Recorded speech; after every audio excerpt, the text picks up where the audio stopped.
안녕하세요. 그리스도 중심 성경 읽기 오신 성도 여러분. 저는 그 사랑교회를 섬기고 있는 고상선 목사입니다. 저는 오늘 창세기 46장에서 출애굽기 10장까지 본문 안에 나타난 그리스도를 살펴보려고 합니다. 창세기 46장에서 50장까지는 창세기의 마지막 장면이죠. 야곱이 온 가족을 이끌고 요셉이 있는 애굽 땅으로 가서 정착하는 과정을 그리고 있습니다.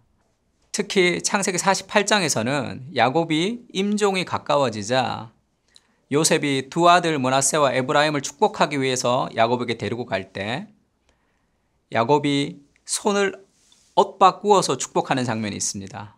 이것은 야곱이 에서로부터 받았던 그 차남으로서의 상처가 있었기 때문이 아니라 성경에 나타난 중요한 은혜의 원리를 보여주는데요. 성경은 처음부터 가인이 아니라 아벨을 통해서, 그리고 에서가 아니라 야곱을 통해서, 그리고 이스마엘이 아니라 이삭을 통해서 하나님의 역사가 흘러갑니다. 다윗도 막내인 다윗이 하나님의 역사를 이어가게 되는 거죠. 이것은 세상의 어떤 능력과 강점이 아니라 하나님의 은혜의 방식으로, 세상과는 다른 방식으로 하나님의 은혜가 흘러간다는 것을 보여주고 있습니다. 모든 종교와 도덕 철학은 강자에게 집중하지만 성경은 그렇지 않죠. 단순히 약자를 하나님이 좋아하신다는 것이 아니라 하나님의 은혜가 사람을 구원한다는 것을 보여주는 좋은 은혜의 역사입니다. 예수님도 구름을 타고 공중에서 권세를 가지고 오시는 것이 아니라 아주 연약한 아이로 오시는 것을 볼 수 있습니다. 그리고 창세기 49장에는 야곱의 축복이라는 찬양 아시죠? 너는 담장 너머로 뻗은 나무라고 돼 있는 이 가사가, 사실 어떤 분들은 야곱을 하나님이 축복하신다고 생각할 수도 있는데 야곱이 축복을 하는 거죠. 요셉을 축복하는 내용입니다. 이 49장에서 요셉을 축복하는 것보다 더 중요한 예언이 있는데요. 그것은 창세기 49장에 보면 유다를 향해서 그렇게 예언을 하고 있습니다. 유다야, 너는 형제의 찬송이 될지라. 내 손이 내 원수의 목을 잡을 것이요 내 아버지의 아들들이 내 앞에 절하리로다. 지금 내 손이 내 원수의 목을 잡을 것이라는 말은 우리 첫 번째 영상에서 보셨던 창세기 3장 15절을 떠올리게 합니다. 창세기 3장 15절에 타락한 후에 하나님께서 여자의 후손과 그 마귀가 원수가 되게 하고 여자의 후손이 마귀의 머리를 상하게 할 것이라는 그런 최초의 복음을 이 유다를 통해서 지금 다시 한번 상기시키는 의미가 있습니다. 그리고 유다를 향해서 49장 9절에는 유다는 사자 새끼로다 이렇게 얘기해요. 유다를 사자로 표현하고 있습니다. 이 백수의 왕 사자가 그 라이온이죠. 그 왕적인 통치를 좀 상징하고 있는데요. 나니아 연대기에 나오는 아슬란도 사자로 예수님을 좀 상징합니다.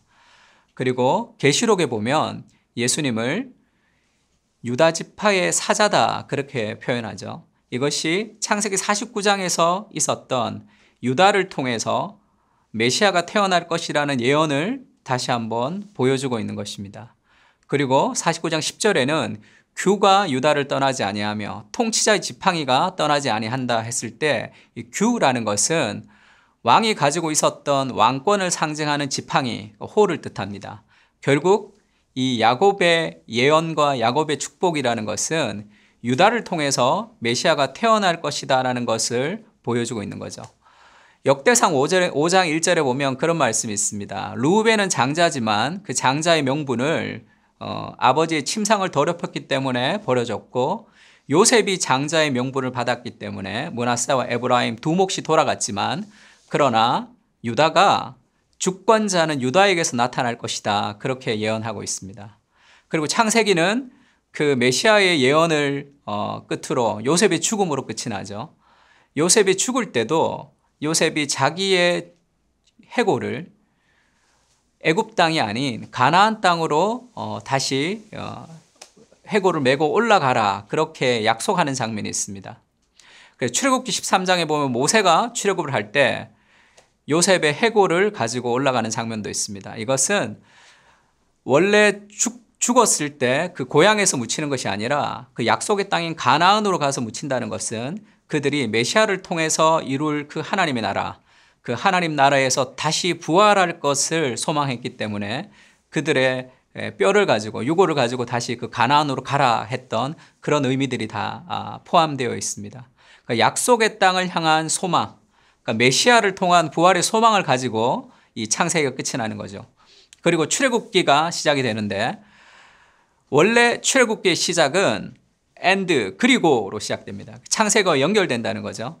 그래서 이스라엘의 자손 중에 야곱의 자손이 이 생육하고 번성해서 애굽에서 충만하게 되었다 그렇게 설명합니다. 1장 7절에는 이스라엘의 자손이 생육하고 불어나 번성하고 매우 강하여 온 땅에 가득하게 되었다. 이것은 단순히 자식을 많이 낳았다는 뜻이 아니라 애굽이라는 그곳에서 아브라함에게 하나님이 약속하셨던 그 하나님의 약속이 계속 진행되고 있음을 보여주는 거죠.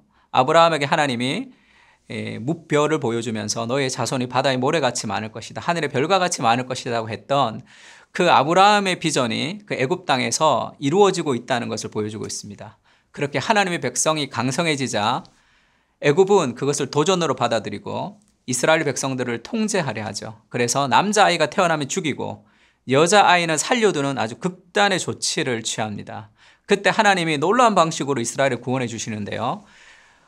연약한 여인들을 통해서 하나님이 일하시죠. 첫 번째는 히브리 산파라는 그 여인들을 통해서, 또 모세의 엄마와 모세의 누이를 통해서, 그리고 너무나 아이러니하게 바로의 딸을 통해서 하나님 모세를 건지시죠. 바로의 궁전에서 모세가 가장 안전하게 자라고 있다는 것은 하나님의 지혜의 놀라움과 사람의 지혜의 어리석음을 보여주고 있습니다. 그러니까 모세가 120세를 살았는데요. 그 다음에 나오는 모세의 일대기를 이 세 단계로 나눌 수 있습니다. 첫 번째 40살은 사도행전 7장 22절의 말씀같이 모세는 애굽 모든 사람의 지혜를 배워서 그 말과 하는 일에 능했습니다. 그래서 애굽의 능력, 세상의 리더십을 가지고 내가 세상을 구원하자, 이스라엘을 구원하자고 했던 것이 이 모세의 40세까지죠. 모세의 40세를 한마디로 얘기하자면 나는 할 수 있다라고 요약할 수 있습니다. 그러나 살인자의 누명을 쓰고 그가 광야로 도망가죠. 그리고 나서 80세까지의 40년은 나는 아무것도 할 수 없구나라는, 나는 할 수 없다라는 것으로 정리할 수 있습니다. 그리고 마지막 80에서 120세까지의 출애굽했을 때의 그 모세는 하나님이 함께 하시면 나는 할 수 있다라고 정리할 수 있습니다. 그렇게 출애굽기가 10장까지 진행이 되는데요. 10가지 재앙을 통해서 바로에게 이스라엘을 구원해내는 스토리가 나오죠. 모세가 출애굽기 3장에서 하나님에게 묻습니다. 하나님이 누구십니까? 내가 누가 보냈다고 해야 됩니까? 라고 물을 때 하나님이 나는 스스로 있는 자다 이렇게 얘기했어요. 그러니까 스스로 있는 자를 영어 성경에는 I am that I am 이렇게도 번역했습니다. 근데 이게 비동사가 사용됐는데요. I will be that I will be 그런 의미도 동시에 포함되어 있습니다. 그러니까 나는 나다라는 그 하나님의 어떤 그런 비밀성을 얘기하기도 하고, 그 다음에 I will be that I will be는 앞으로 여호와가 누구인지 너희가 보게 될 것이다라는 그런 의미도 담겨져 있습니다. 그래서 모세가 바로 앞에서 그렇게 얘기하죠. 하나님께서 내 백성을 보내라고 말씀하셨다 이렇게 얘기하니까 바로가 그렇게 대답합니다. 여호와가 누구인데, 여호와가 누구이길래 내가 너의 목소리를 듣느냐. 나는 여호와를 알지 못한다. 이것이 애굽과 바로의 마음이죠. 하나님이 10가지 재앙을 통해서 여호와가 누구이신지를 보여주는 사건들이 이제 진행이 되고 있는 거죠. 근데 왜 하나님이 한 번으로 이스라엘을 출애굽시키지 않고 10가지 재앙을 하셔야 되냐는 거죠. 하나님이 능력이 있었기 때문에 한 번으로도 다 구출하실 수 있는데 그 10가지 재앙을 통해서 하나님이 한 가지를 통해서 하나님이 누구이신지를 알려주시는 거죠. 이스라엘 사람에게 여호와가 누구인지를 알려주고 또 애굽 사람들에게도 하나님이 누구신지를 알려주시는 그 재앙들의 순서들이 있습니다. 그래서 처음에 재앙이 시작될 때는 애굽의 요술살들이 따라하기도 하고 애굽과 바로가 비웃죠. 그러나 재앙이 계속되면서 요술사들도 종양이 생기기도 하고, 그리고 우박이 떨어질 때는 바로의 신하 중에 여호와의 말씀을 두려워하는 자들이 생겨나기 시작합니다. 그래서 하나님의 말씀에 애굽 사람들도 순종하는 사람들이 있는 거죠. 그래서 결국 이 10가지 재앙을 통해서 여호와가 누구이신지를 애굽 사람들에게 그리고 이스라엘 사람들에게 하나님이 자신을 계시하시는 것이죠. 그렇게 출애굽기 10장은 그 10번째 재앙, 어린 양의 죽음을 앞둔 흑암으로 끝이 납니다. 장자의 죽음, 어린 양의 죽음 앞에 흑암이 있다는 것은 10번째 재앙의 직전에 뒤덮은 허감은 마치 예수님의 십자가를 앞둔 흑암이 드리워진 것을 연상시키죠. 마태복음 27장 45절에 보면 제 육시로부터 온 땅에 어두움이 임하였습니다. 그리고 나서 그 어두움 후에 예수님께서 십자가에서 돌아가시는 장면이 있습니다. 이스라엘이 애굽에서 구원을 받는 것은 어린 양의 죽음 때문이죠. 그 죽음 앞에 드리워진 흑암은 그리스도의 죽음을 점점 고조시키는 그런 드라마틱한 그런 구성으로도 볼 수 있습니다.